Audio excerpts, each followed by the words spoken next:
Donc je tiens à vous rappeler que durant la durée de l'urgence sanitaire, le quorum nécessaire à toute réunion des organes délibérantes est fixé au tiers des membres et non plus à la moitié, soit 17 membres.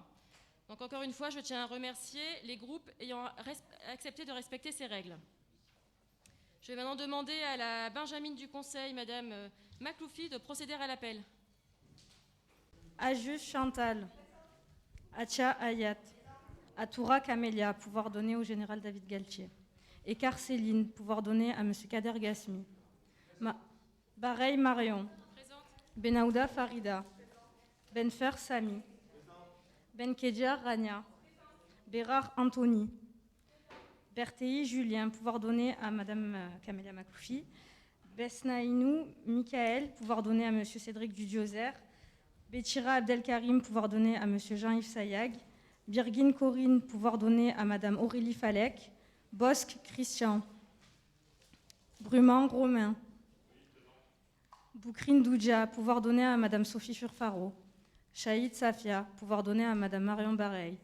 Charpentier Thibault, pouvoir donner à Mme Gisèle Lelouis. Cisneros Caroline, pouvoir donner à Mme Rania Benkedia.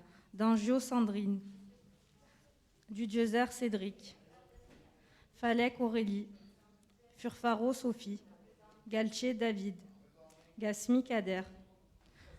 Hassani Keltoum, pouvoir donner à M. Franco Anessian. Koubi Flotte Pierre-Olivier. Lamy Dany. Lastraioli Lucie, pouvoir donner à M. Pierre-Olivier Koubi Flotte. Le Louis Gisèle. Makloufi Camélia présente. Midonio Viviane. Monchi Didier. Oanessian Franck. Pénaud Vanessa, pouvoir donner à Mme Ayet Acha. Paul Ulriquet, pouvoir donner à M. Denis Rossi. Petit Marc. Picarelli Frédéric, pouvoir donner à M. Romain Brumand.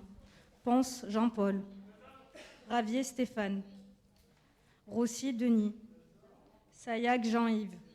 Sémerdian Laurence, pouvoir donner à M. Jean-Paul Ponce. Sicard Caroline. Solaire Johan, pouvoir donner à M. Anthony Bérard. Turc Jean-Michel, pouvoir donner à Mme Sophie Furfaro. Vendredi Vincent, pouvoir donner à Mme C. Sicard. Yatsou Ali, pouvoir donner à M. Marc Petit. Merci Madame Makloufi. Nous allons maintenant passer à l'approbation du compte-rendu in extenso de la séance du 17 décembre 2020. Y a-t-il des observations? Donc nous passons au vote.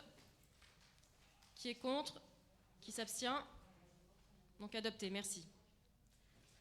Avant de débuter ce conseil, permettez-moi de prendre la parole quelques minutes. Aujourd'hui, c'est le dernier conseil d'arrondissement de notre directeur général des services, M. Koska, qui a occupé cette fonction depuis maintenant 4 ans. Alors, être directeur général des services, ce qu'on appelle dans notre jargon DGS, c'est avoir un poste stratégique au sein d'une mairie. En effet, le DGS, c'est celui qui s'assure, en sa qualité de responsable hiérarchique de l'administration, que tous les choix réalisés par le maire et sa majorité sont bien appliqués par tous les agents de la mairie et bien évidemment au service des habitants. C'est aussi celui qui vérifie, sur de nombreux plans et dans de nombreux domaines, la manière dont ces décisions politiques peuvent être mises en œuvre. Donc en résumé, le DGS, c'est celui qui est chargé de trouver des solutions pour l'application la plus rapide et la plus rationnelle possible de toutes les idées qui sont portées par les élus. Donc une tâche qui n'est pas simple, bien évidemment, qui nécessite un gros investissement, de lourdes responsabilités, une loyauté sans faille et un engagement constant afin que des résultats soient obtenus et pour pouvoir occuper ce fauteuil sur le long terme.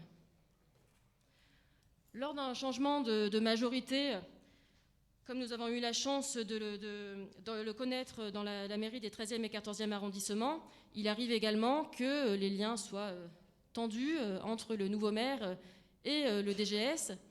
Je vous rassure, ça n'a pas du tout été le cas, bien au contraire. Donc voilà, je tenais vraiment à saluer ce bon fonctionnement que nous avons bien évidemment réussi à trouver ensemble dans cette période qui en plus est si particulière. Vous avez su, au fil des mois pendant lesquels nous avons été amenés à travailler ensemble, devenir une véritable personne de confiance à qui nous n'avons pas hésité à demander son avis sur de nombreux sujets. Aujourd'hui, c'est donc une page qui se tourne et le départ d'un agent comme vous, Monsieur Koska, son travail mérite d'être toujours reconnu. Le grand public, comme je disais, ne connaît pas forcément la réalité de l'emploi dont vous avez eu la charge, mais il est essentiel. Il demande un investissement personnel et une disponibilité ainsi qu'une force de travail qui force le respect. Sans une administration qui fonctionne, sans des agents motivés et efficaces sur le terrain et dans tous les services, sans des fonctionnaires soucieux de l'intérêt général plus que de l'intérêt particulier, la machine mairie du 13e et 14e arrondissement tournerait sans doute moins vite et se ferait notamment au détriment de nos habitants. Donc je tenais à vous rendre hommage, Monsieur Koska, à vous remercier chaleureusement, à la fois pour l'engagement qui fut le vôtre sous l'ancienne majorité et pour l'état d'esprit dont vous avez fait preuve à mon encontre depuis mon élection. Je vous souhaite bien évidemment plein de belles choses et beaucoup de plaisir dans vos prochaines missions. Et bien évidemment, vous serez toujours le bienvenu ici. Merci et bravo, Monsieur Koska.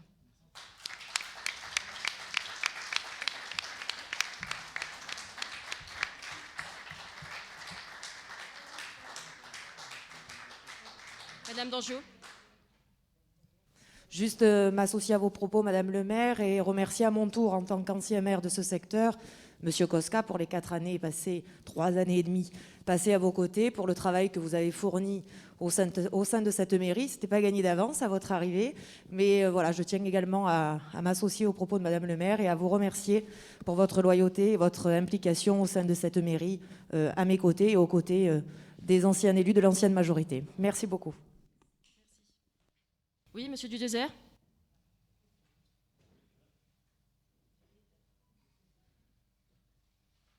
Oui, Madame le maire, mes chers collègues, merci. Juste, Madame le maire, avant que nous attaquions l'examen de l'ordre du jour de ce conseil d'arrondissement qui devrait aller relativement vite puisqu'il n'y a que 9 rapports, je voudrais, si vous me le permettez, alors très rapidement, rassurez-vous, revenir 2 minutes sur vos propos qui ont été les vôtres lors de votre entretien, lors de votre article dans la Provence.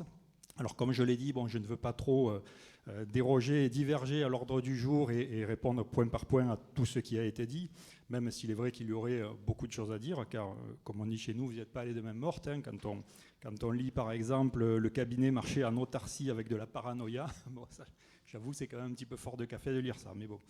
On pourra en reparler ultérieurement si nécessaire et si on peut le faire. Il y a quand même, par contre, un point particulier sur lequel je voulais vous poser une question, au nom de tous mes collègues d'ailleurs, nous aimerions avoir une réponse, parce que là, on est quasiment sur de la diffamation publique, quand vous dites les frais de destruction de documents avaient augmenté. Alors on aimerait savoir, on aimerait que vous nous montriez quels sont ces frais de documents, puisque nous n'avons jamais demandé de détruire quoi que ce soit. À notre connaissance, nous n'avions d'ailleurs même pas de marché ni quoi que ce soit pour la destruction de documents. La seule chose que je connaisse, que j'ai jamais vue, moi, en 6 ans, c'était la broyeuse que vous avez tous vue, qui est dans la coursive du secrétariat des élus, à côté de la photocopieuse. Et encore, même cette broyeuse, je n'ai pas vu fonctionner très souvent. De temps en temps, Madame Ablot détruisait quelques documents, mais c'est tout. Donc voilà, on aimerait savoir que vous nous expliquiez précisément qu'est-ce que vous entendez par les frais de destruction des documents qui avaient augmenté. Je vous remercie. Alors, Monsieur Dudésert, comme vous nous l'avez dit, c'est pas dans le contexte de ce conseil, donc je vous propose effectivement que nous en rediscutions ensemble après. Oui, Monsieur Rossi, vous avez la parole. Non, d'abord, je veux m'associer effectivement aux mots que vous avez prononcés à l'égard du directeur général, comme tous ceux qui se sont prononcés. Effectivement, d'un coup, on rebondit sur autre chose, mais ça, c'est pas l'ordre du jour en soi.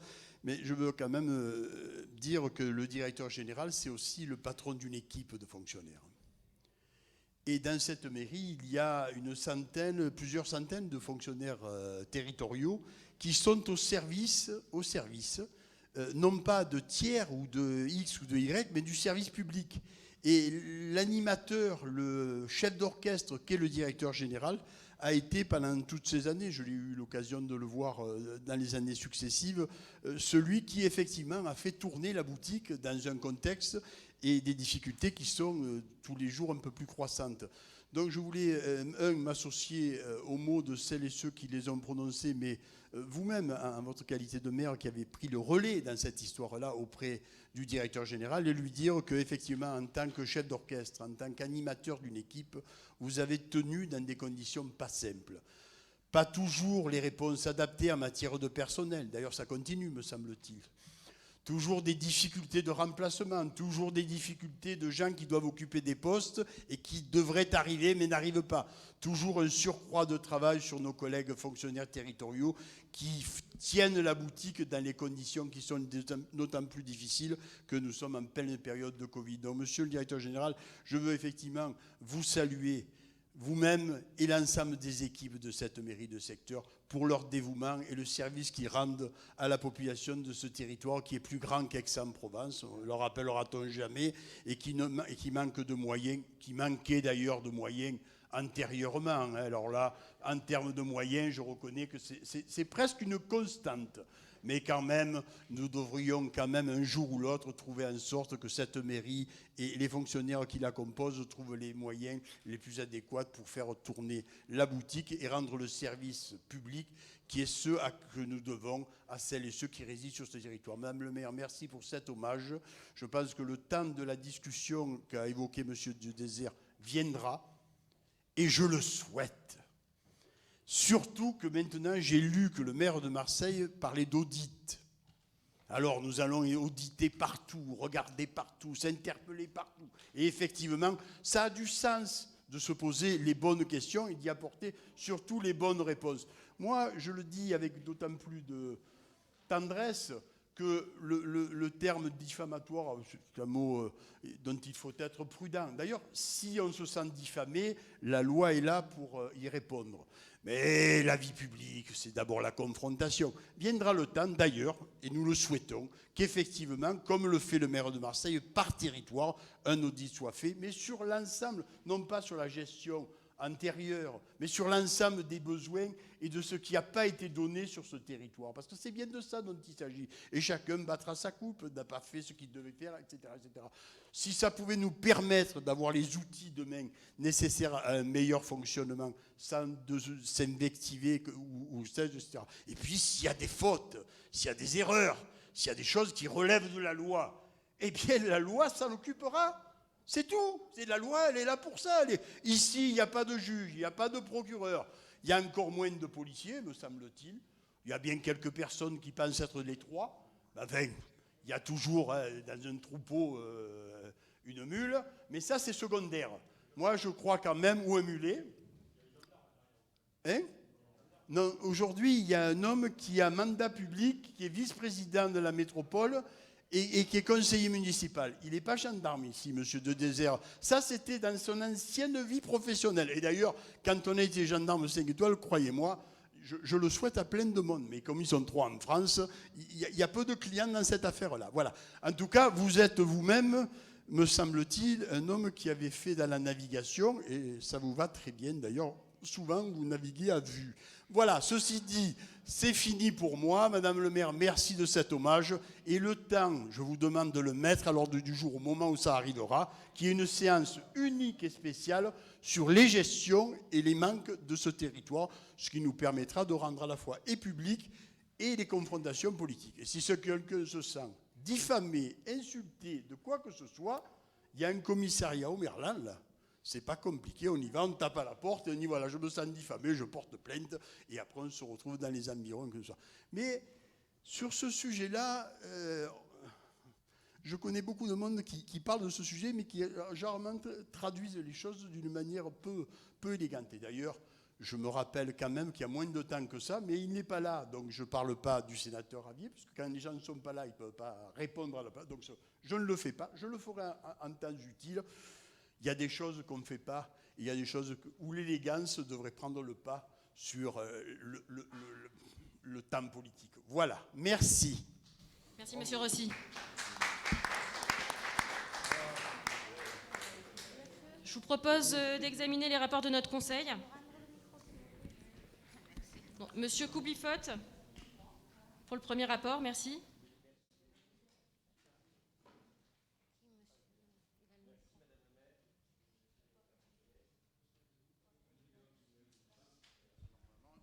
Ça marche, merci beaucoup. Si vous me le permettez, je vais présenter en même temps le premier et le deuxième rapport, parce ils ont le même objet, ils portent sur 2 emprunts différents pour 2 montants différents, mais ils concernent la même opération. Donc la mairie nous demande de donner un avis, de nous positionner sur une garantie d'emprunt que la mairie centrale projette d'accorder à une acquisition immobilière.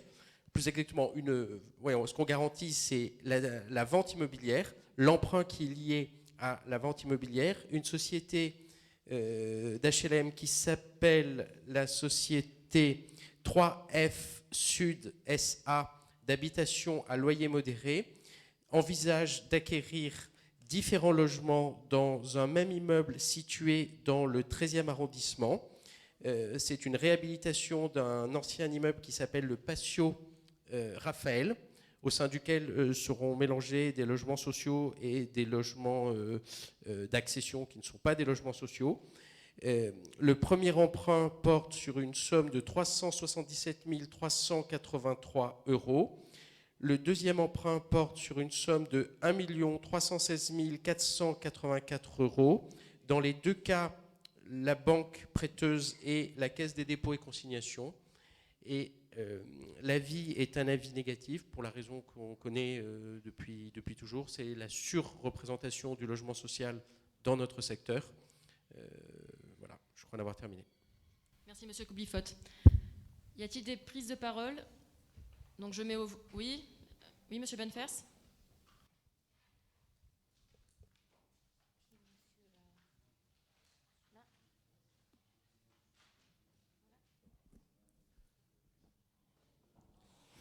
Madame le maire, mes chers collègues, j'entends l'avis porté par l'adjoint qui vient de présenter la délibération.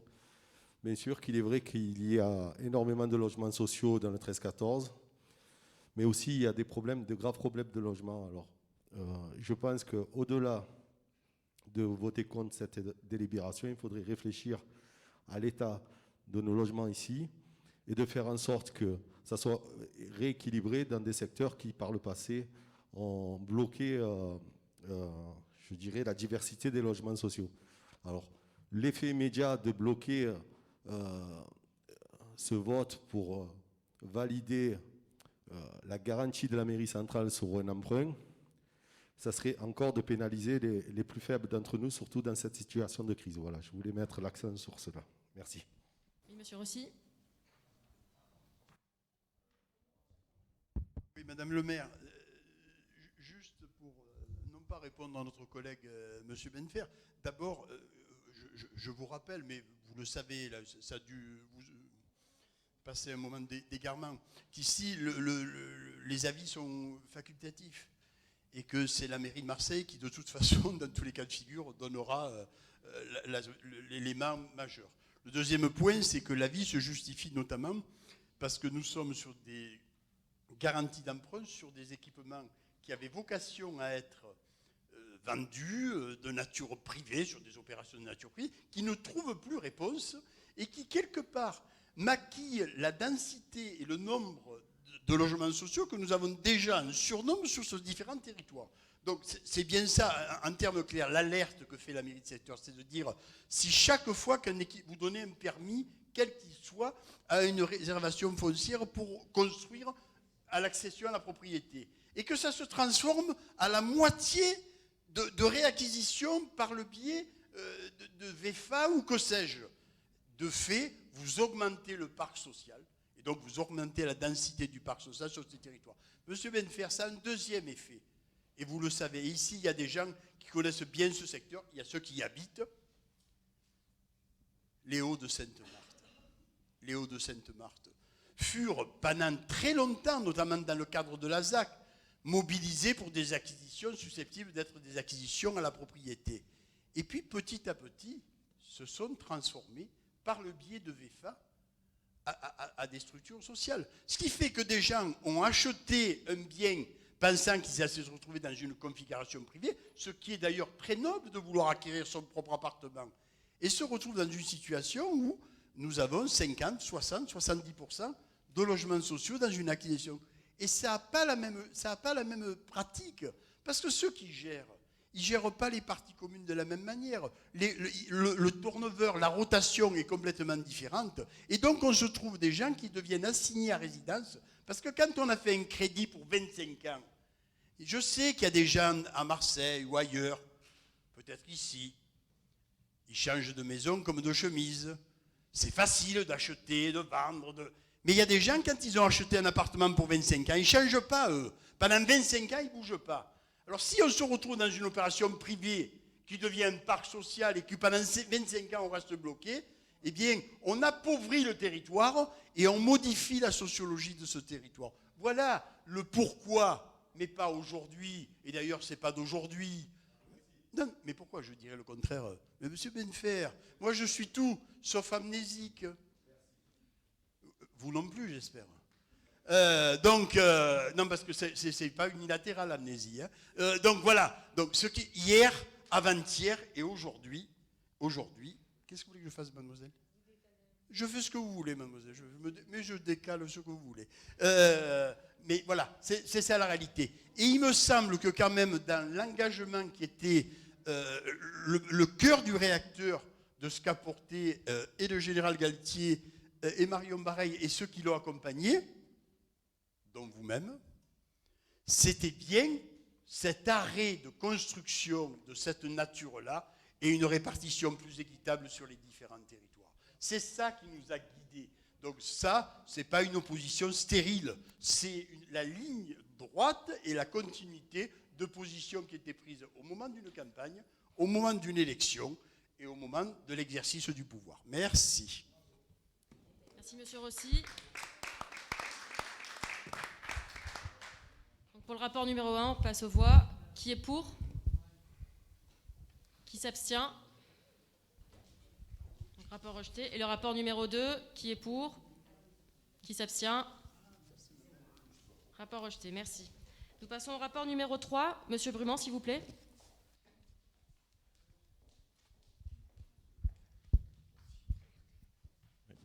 Madame le maire.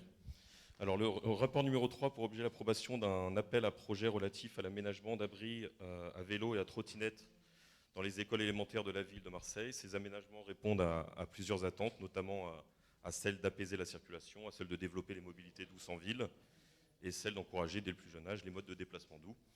Ce projet s'inscrit dans le cadre du programme Alvéole développé par le ministère de l'écologie en mai dernier. Donc, pour réfléchir aux solutions de stationnement des vélos et des trottinettes devant les écoles, la municipalité souhaite une large concertation et mobilisation des acteurs et utilisateurs des établissements scolaires, enseignants, agents municipaux, parents d'élèves et élèves. Notre groupe votera favorablement pour ce rapport. Merci, Monsieur Brumand. J'en profite, bien évidemment, que nous avons besoin de ce genre d'équipement. Nous avons également des priorités dans notre secteur. Et donc, j'en profite pour interpeller notre élu, Monsieur Benfers. Voilà, vous avez eu vent des incidents que l'on a pu avoir à l'école des Lilas. Voilà, donc ça fait quelque temps que nous avons demandé à ce qu'il y ait des brises-vues autour de l'école. Voilà, donc j'ai envoyé un courrier le 25 novembre. J'attends toujours un retour. J'ai ce courrier avec moi, voilà, donc si vous pouvez le transmettre en main propre afin que nous puissions avancer sur un sujet plus qu'important. Merci. Nous passons aux voix. Donc, qui est contre? Qui s'abstient? Adopter la majorité. Rapport numéro 4, toujours Monsieur Brumand, s'il vous plaît. Alors, le rapport numéro 4, Madame le maire, est relatif à la sécurisation et à l'aménagement des abords des écoles. La ville de Marseille s'est lancée comme objectif, conjointement avec la métropole, de mettre en sécurité les abords des écoles par la mise en place de différents dispositifs comme la piétonisation, le barriérage, la mise en place d'une signalétique plus visible ou encore la régulation de la vitesse des véhicules avec la pose de ralentisseurs. Elle souhaite aussi élargir les espaces piétons d'accès aux écoles pour éviter donc, les attroupements de parents aux heures d'entrée et de sortie. Ce rapport a pour objet donc, l'approbation de la réalisation de premières mesures d'expérimentation sur une dizaine d'écoles. Il a également aussi pour objet l'approbation d'un groupe de travail pour formaliser le cahier des charges et lancer une étude de faisabilité d'une opération de requalification des espaces environnant les écoles sur toute la ville. Ce plan de requalification des abords des écoles s'inscrit dans la continuité de notre plan de sécurisation de nos établissements scolaires du 13-14 que nous avons lancé avec vous, Madame le maire, en septembre dernier. Donc notre groupe votera donc favorablement pour ce rapport. Merci Monsieur Brumand. Madame Dangiot.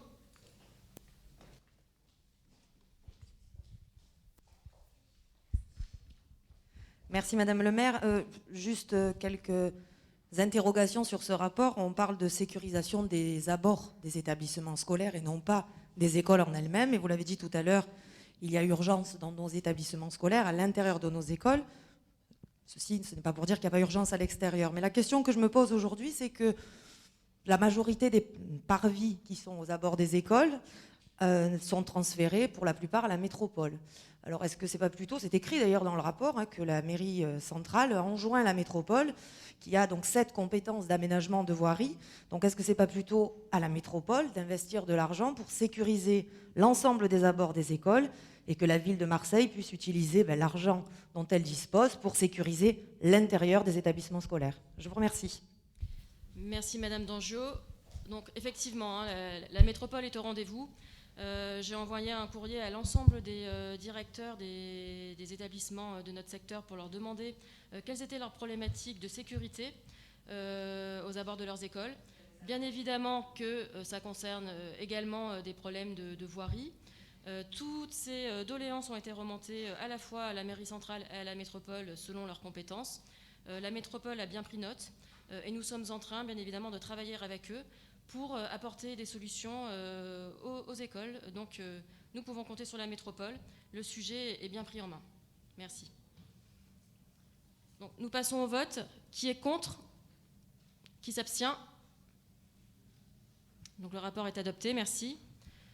Rapport numéro 5, Monsieur Brumand. Merci. Madame le maire, le rapport numéro 5 a pour objet donc l'approbation du principe du projet de désimperméabilisation des cours d'école maternelle et élémentaire de la ville de Marseille, ainsi que la validation de l'appel à projet intitulé « Un coin de verdure pour la pluie » de l'Agence de l'eau. Ces projets ont pour objectif de lutter contre le phénomène des îlots de chaleur et offrir des espaces de vie agréables et au confort climatique amélioré en désimperméabilisant, en végétalisant, en réintroduisant de la biodiversité et en ayant une gestion plus rigoureuse du cycle de l'eau dans les cours d'école des écoles de Marseille. Pour mener à bien ces projets, les opérations se réaliseront en 2 phases. Une première phase sur 2 écoles pilotes au cours de l'été 2021 et une seconde phase d'expérimentation élargie sur 10 écoles. Pour le financement de ces opérations, des subventions seront sollicitées auprès des différents partenaires de la ville de Marseille et notamment auprès de l'Agence de l'eau, du Conseil régional et de l'État. Notre groupe votera favorablement pour ce rapport. Merci Monsieur Brumand. Nous passons aux voix. Qui est contre? Qui s'abstient? Le rapport est adopté à l'unanimité. Rapport numéro 6, Madame Benahouda, s'il vous plaît.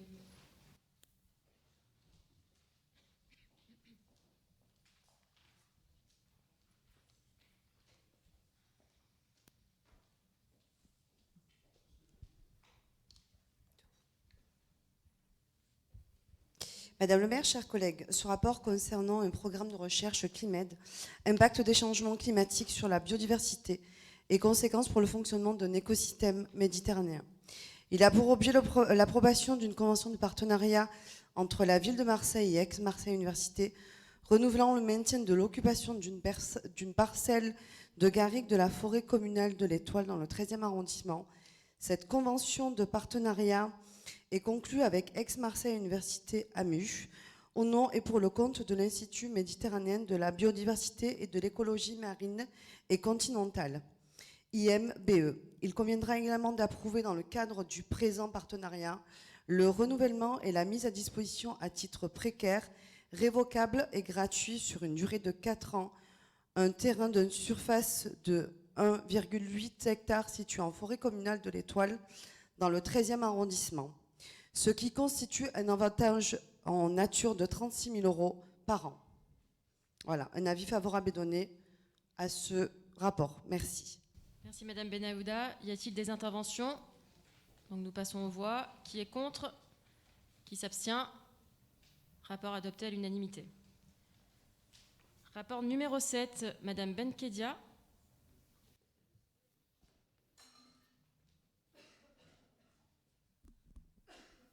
Merci beaucoup, Madame le maire.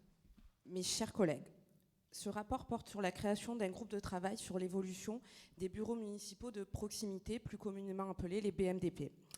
Le groupe de travail sera ainsi chargé d'établir des propositions d'évolution sur les axes suivants. Évaluer le fonctionnement d'un BMDP, repenser le rôle et les missions des BMDP, réfléchir à la cohérence territoriale, élaborer des projets au plus proche des besoins des usagers, et enfin, actualiser l'identité visuelle des BMDP. Mes chers collègues, Madame le maire, nous regrettons encore une fois que la mairie de secteur ne puisse siéger aux côtés des 12 membres du comité de pilotage. On devrait être consulté, effectivement, mais nous sommes tout de même des acteurs prioritaires de ce service public, puisque, vous le savez, notre secteur est en souffrance avec ses BMDP. Donc, BMDP de la Rose, fermé, le bâtiment n'est plus aux normes et le personnel trop souvent agressé. BMDP Le Merlan, fermé par manque de personnel dû à la Covid. BMDP Saint-Jérôme, fermé puisque les agents ne sont pas encore recrutés ou en ASA et des travaux non terminés. Et enfin, le BMDP de Saint-Jérôme, qui se situe dans notre mairie, souffre également d'une logique de surfréquentation avec une queue interminable. Les bureaux de proximité ne doivent pas avoir que de proximité le nom. Et pour ce rapport, Madame le maire, je propose de s'abstenir. Merci Madame Benkedia. Madame Dangiot. Merci Madame le maire. Juste pour avoir des précisions quant au BMDP de Saint-Jérôme. Ça fait des mois, pour pas dire des années qu'on l'attend. Comme l'a dit votre adjointe tout à l'heure, le bureau de proximité de la Rose a fermé il y a plusieurs années pour des problèmes de locaux peut-être, mais pour des problèmes de sécurité, c'est certain. Des agressions violentes sur le personnel.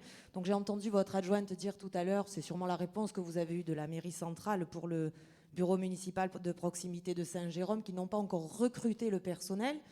À l'époque où nous étions, nous, donc, dans cette mairie, l'ancien adjoint, Monsieur Sperling, qui donc faisait partie de votre équipe politique, nous avait signalé que les agents qui se trouvaient sur le bureau municipal de proximité de la Rose pourraient se rendre sur celui de Saint-Jérôme, qu'ils avaient été, on va dire, dispatchés dans les BMDP qui se trouvent à proximité.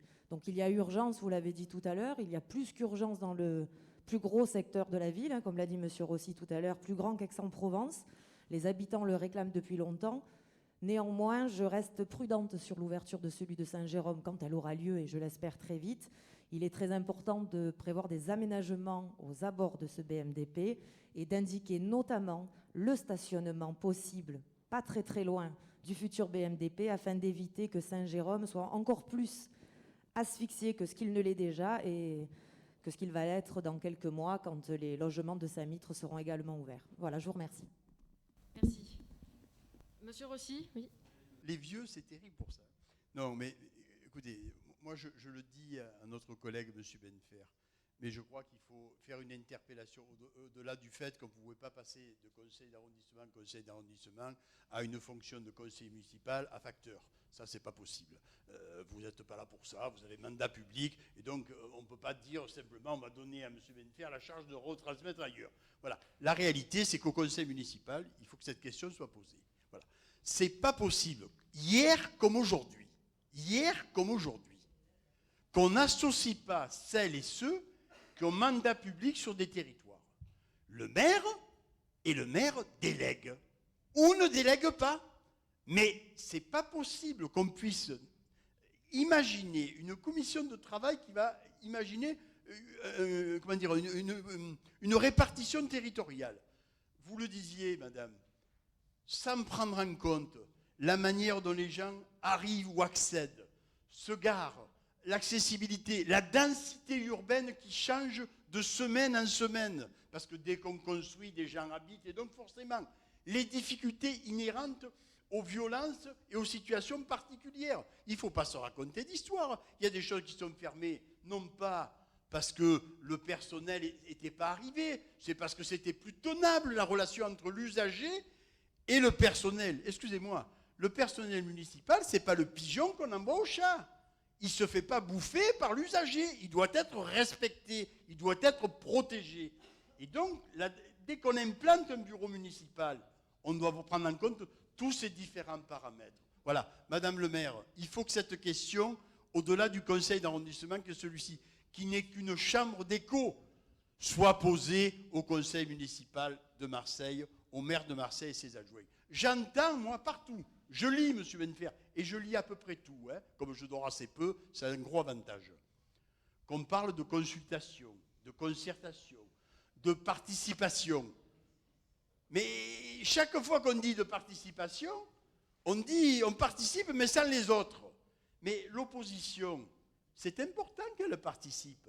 Tout le monde est important dans une participation. Ce n'est pas le rôle de quelques-uns. Et nous nous honorerions à créer une commission ad hoc ici pour dire l'ensemble de ceux qui ont mandat public siègent à l'intérieur, l'ensemble. Et donc, Madame Dangiot définirait, ou Monsieur Ravier, qui du groupe qu'elle représente y siège, qui de la majorité vous souhaitez qu'il siège, qui de l'opposition locale, mais de la majorité actuelle, y siège, pour que nous ayons effectivement une traduction la plus fine et la plus fidèle possible. Autrement, je sais ce qui va se passer. Il y a 15 jours, j'ai vu monsieur le maire de Marseille. Je le connais bien, le maire de Marseille. Vous savez bien. Il a même, je l'ai même eu comme salarié, donc je le connais mieux que tout le monde. Je l'ai vu à Terre de Mars. Terre de Mars. Avec un aéropage de gens qui ont dû prendre une boussole. Et d'ailleurs, je regrette que certains qui connaissent mieux le secteur n'étaient pas là. Ça me trouble, je vous le dis, parce que des fois, c'est bien de venir avec un aéropage, mais enfin, c'est mieux de discuter de... Et d'un coup, on découvrait qu'il y avait une ferme. Mais excusez-moi, il n'y a pas de ferme. La présidente de la métropole, elle a réservé 300 hectares de foncier non bâtis aujourd'hui.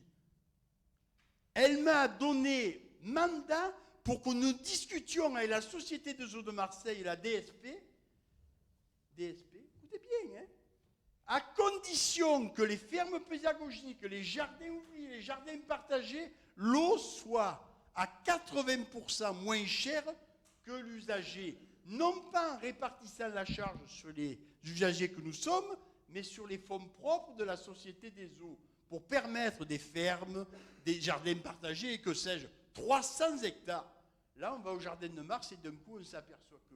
Mais ça fait longtemps que les légumes, on les récolte. Et d'ailleurs, je le dirai à mon collègue et ami maire de Marseille, juste à côté, et Madame le maire a passé, ça rappelle bien, nous avons aussi un établissement d'enfants handicapés qui, eux, font des légumes depuis des années.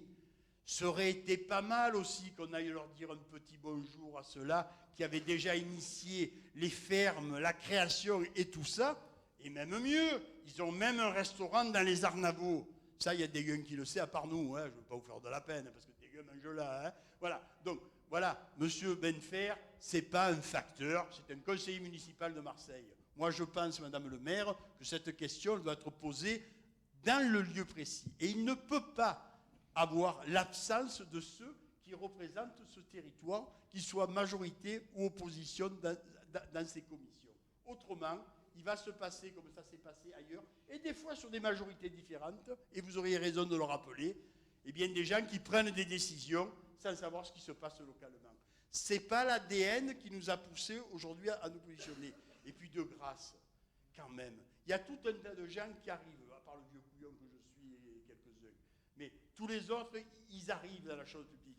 Ils ne vont quand même pas porter toute leur vie le fardeau des décisions des autres. Moi, je comprends bien.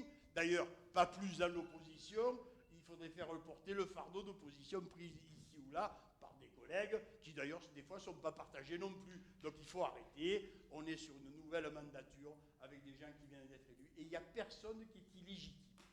Tout le monde est légitime. Il n'y a pas d'illégitimité ici. Donc, respectons-nous et faisons en sorte que le maire de Marseille, qui parle de participation, eh bien, trouve un écho résonnant par votre intermédiaire, Madame le maire, du fait de dire que nous sommes disponibles et prêts à travailler pour lui faire des propositions sur ce secteur. Voilà. Merci, Monsieur Rossi, vous avez raison. Merci. Monsieur Benfers.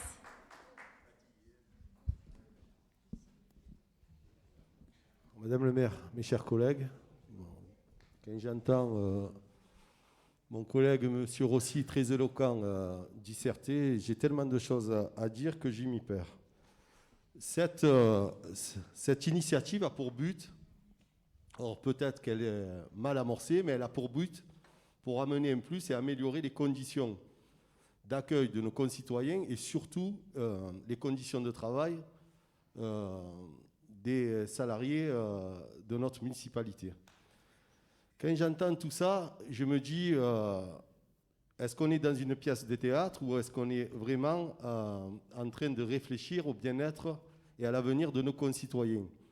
Commençons par le début. Au dernier conseil d'arrondissement, on a discuté de plein de choses et souvenez-vous, puisque ça a été filmé, j'attends toujours Monsieur Rossi, avec lequel on était censé aller visiter les associations culturelles qui étaient en souffrance, d'après lui, ou peut-être à cause ou grâce à la mairie centrale.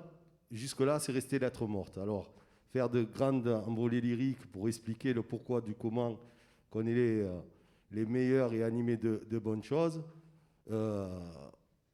Petite précision, regardons la gouvernance de la métropole, qui gouverne à chaque territoire. Et lorsqu'on dit qui sont les mieux à même de comprendre les problématiques locales, comment dire, commencez par, de votre côté, à plaider la bonne cause avant de faire la leçon aux autres. Je vous remercie. Et Madame Benkedia.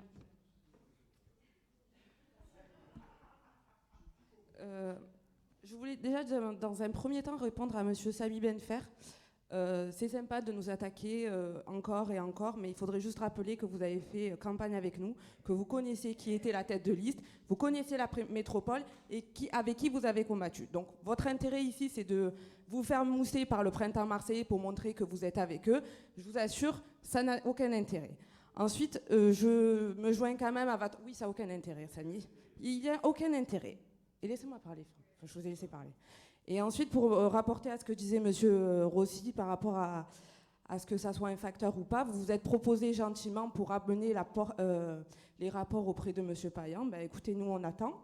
Et je voulais juste répondre à Mme Dangiot concernant l'ouverture prochaine d'un bureau de proximité. Donc, c'est effectif, apparemment, de par la ville de Marseille. Je voulais juste vous rappeler qu'on vient d'être élu, ça fait 7 mois, effectivement, qu'on est là pendant 5 ans, enfin... 5 ans et demi maintenant. Si vous rappelez tout le temps le passé, ce qui n'a pas été fait, ça ne va pas avancer faire les choses. Enfin, ça va faire les choses. Non, vous nous avez parlé de Daniel Sperling qui était délégué à l'état civil dans l'ancienne mandature. Effectivement. Mais ça n'a pas forcément d'intérêt quand vous reparterez tout ce qui a été fait avant. On est plein d'ambition. Il y a une réalité. Nous sommes arrivés en mairie de secteur. Et bon, dommage, il n'y a pas votre oncle, monsieur Ravier. Mais bon, il aime bien dire que vous êtes Ravier avec des cheveux longs. Donc je vais dire ce qu'il dit en général. Quand on est arrivé dans cette mairie de secteur, il aime bien citer la bande organisée. Ici, c'était la crise au Mike. C'était une réalité. Donc voilà. Merci. Je disais que c'était la crise au Mike. Autant vous dire que c'était une réalité. Ben, demandez à votre oncle qui connaît très bien bande organisée, Jules. C'est pas du tout le registre que moi j'écoute. Écoutez, chacun ses goûts musicaux. On n'est pas là pour en discuter. Juste pour remettre l'église au milieu du village et les points sur les i, ne vous sentez pas offensé quand je rappelle que l'ouverture d'un bureau municipal de proximité à Saint-Jérôme était à l'initiative de quelqu'un de chez vous. C'est rien de méchant derrière. J'ai toujours reconnu quand les élus, qu'ils soient de la majorité municipale ou pas, faisaient des choses qui étaient bien pour notre secteur, je les ai toujours soutenus et félicités, comme je l'ai fait avec Madame Chantelot pour l'ouverture des crèches. Donc ne me faites pas dire, s'il vous plaît, ce que je n'ai pas dit. Je voulais simplement savoir si vous aviez une information sur l'ouverture du BMDV de Saint-Jérôme. Merci. Merci. Dernière intervention, Monsieur Vanessian.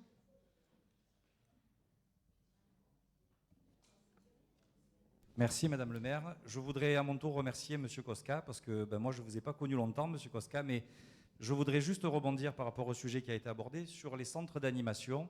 Madame le maire, vous allez voir le lien. C'est parce que j'ai assisté au tout début du mandat grâce à vous à la réunion de programmation des travaux et on n'a pas été tellement concerté sur la programmation et on a eu un bel exemple avec le centre d'animation de Truffem parce que depuis que je suis arrivé, je suis un simple conseiller d'arrondissement délégué à l'animation. J'ai fait le tour de tous les centres et je reçois régulièrement tous les directeurs pour parler de projets et pour essayer de construire. Le problème du centre Truffem, c'est que depuis quelques années, il y a des problèmes d'étanchéité, qu'il y a eu des demandes qui ont été faites et que la programmation traîne et que, merci Madame le maire, vous avez fait le forcing et enfin, au lieu de donner des coups de peinture, on a fait des travaux de réparation du toit. Et il y a beaucoup de travaux sur les centres d'animation qui sont urgents et la mairie de secteur n'est pas concertée.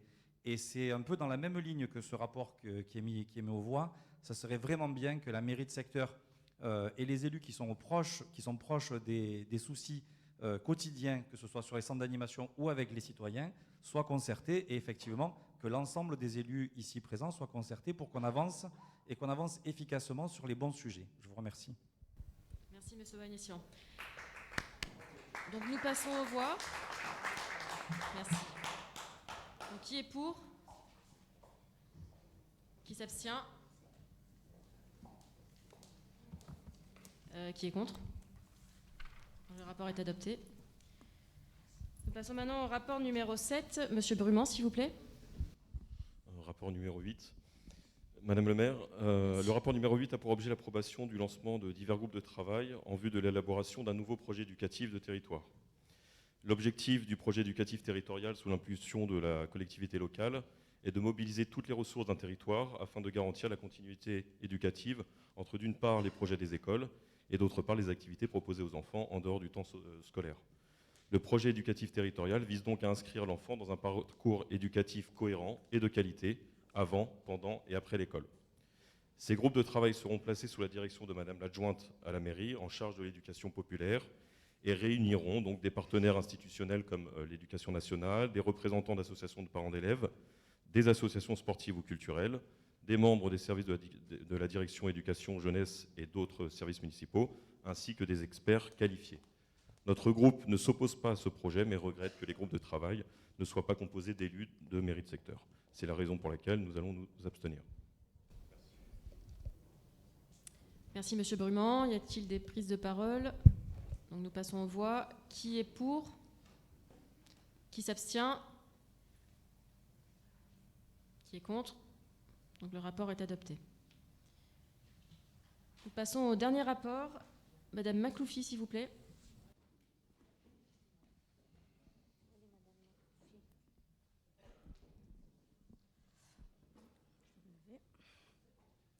Madame le maire, chers collègues, ce rapport a pour objet l'approbation des mesures d'urbanisme exceptionnelles liées à la Covid-19, avec pour but la création d'équipements temporaires dans les zones d'habitation dépourvues de parcs, d'espaces naturels ou d'équipements sportifs de proximité. Nous ne pouvons qu'approuver ces nouvelles mesures qui rendront le quotidien des habitants de notre secteur plus vivable, particulièrement en cette période difficile. Madame le maire, je vous demande de bien vouloir mettre ce rapport aux voix. Merci, Madame Makloufi. Monsieur Dudésert? Oui, Madame la maire, merci. Juste très rapidement, une petite explication, car nous allons nous opposer et nous voter contre sur ce rapport. Pourquoi? Parce qu'en fait, à notre sens, on va encore dépenser de l'argent inutilement dans des installations provisoires. Alors on sait, à Marseille, le provisoire, des fois, souvent devient définitif, mais ces installations provisoires seront, puisqu'elles vont être provisoires, probablement de moins bonne qualité que les stations fixes. Or, nous rappellerons, et vous le savez, vous l'avez découvert, nous avons énormément d'équipements de parcs, de jardins, de jeux pour enfants, etc., qu'ils soient transférés ou pas, qui sont en situation dégradée, voire très dégradée, voire même complètement inutilisables, et il conviendrait de les refaire totalement. Et donc, pour nous, l'argent serait mieux investi pour entretenir, pour rénover ces installations qui existent déjà, plutôt que de faire à nouveau des installations temporaires qui vont coûter de l'argent pour une durée de vie qui risque d'être assez courte. Voilà la raison pour laquelle nous nous opposons à ce rapport. Merci, Monsieur Dudésert, nous notons. Donc nous passons au vote. Qui est contre? Qui s'abstient? Qui est pour? Donc le rapport est adopté. Merci. Donc nous avons épuisé les rapports de ce jour. Avant de clôturer cette séance, je souhaitais remercier encore une fois les agents de la mairie de secteur qui ont permis de tenir ce conseil toujours dans des contraintes sanitaires importantes.